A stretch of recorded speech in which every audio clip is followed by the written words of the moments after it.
Arvoisa rouva puhemies, mä haluan muistuttaa tässä salissa ihan kaikkia siitä, että Suomessa alle 25-vuotiaiden huumekuolemien määrä on hälyttävä.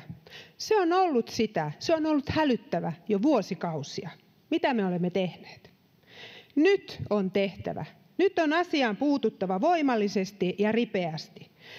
Olemme tänään kuulleet lukemattomia puheita siitä, että jokainen kuolema on liikaa. Mutta niin se on. Tiesittekö te sitä, että Suomessa tyypillinen nuoren huumekuolema tapahtuu hiljaisesti yöllä hengityslamaan? Tuolloin kuollaan yleisemmin pidempivaikutteisen buprenorfiinin ja rauhoittavien päihteiden ja alkoholin yhteisvaikutuksiin, eli sekakäyttöön. Silloin käyttöhuoneet eivät olisi ratkaisu. Silti tilanne Suomen huumemarkkinoilla voi muuttua nopeasti, ja kuten THL:kin toteaa, käyttöhuonepalvelu olisi tärkeä myös varautumisen kannalta. Käyttöhuoneella voisi THL:n mukaan olla Suomessa merkittävä vaikutus huumausaineiden pitkäaikaiskäytöstä johtuvien sairauksien ja kuolleisuuden vähentämisessä. Mutta tuolloinkin hoitoon pääsy ja hoitopolku olisi taattava.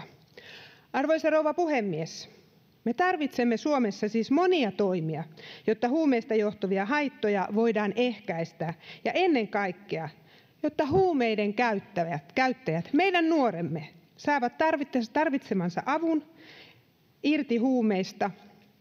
Päihteiden käyttäjälle tulee mahdollistaa matalalla kynnyksellä pääsy vieroitukseen. Auttaviin palveluihin on saatava yhteys välittömästi. Tällä hetkellä niin ei ole. On tärkeää ennaltaehkäistä huumekokeiluja ja lisätä tiedotusta nuorille siitä, miten tunnistaa yliannostustilanne, joita tapahtuu yleensä seurassa nuorten keskuudessa. Tuolloin nuoret osaisivat hälyttää myöskin apua. On tärkeää tarjota opioidikorvaushoitoa nuorille nykyistä paremmin. Se on monen päihdelääkärin toive ja suositus. Matalan kynnyksen palveluiden varmistaminen ja edistäminen on niin ikään tärkeä keino. Päihteisiin liittyvän syrjäytymisen ja mielenterveysongelmien vähentäminen sekä lasten ja nuorten suojelu vaatii nyt lisätoimia. Jokainen henkilö tulee kohdata yksilöinä omine palveluineen ja avun tarpeineen. Päihdesairaus ei saa esimerkiksi olla este siihen liittyvien tai jopa siihen altistavan mielenterveysongelman hoitamiselle, niin kuin tällä hetkellä on. Tähän tulee siis kiinnittää erityistä huomiota. Addiktiosta toipuminen on pitkä ja vaikea prosessi. Kyse ei ole siitä, etteikö huumeiden käyttöä haluaisi lopettaa. Monesti se vaatii monta retkahdusta. Se vaatii myös vertaistukea. Sitäkin pitää antaa. Arvoisa rouva puhemies, hallitusohjelmassa on kirjaus siitä, että kiinnitetään erityistä huomiota nuorten huumeiden käytön ehkäisyyn ja nuorten huumekuolemien vähentämiseen. Tähän on varattu myös pysyvä rahoitus.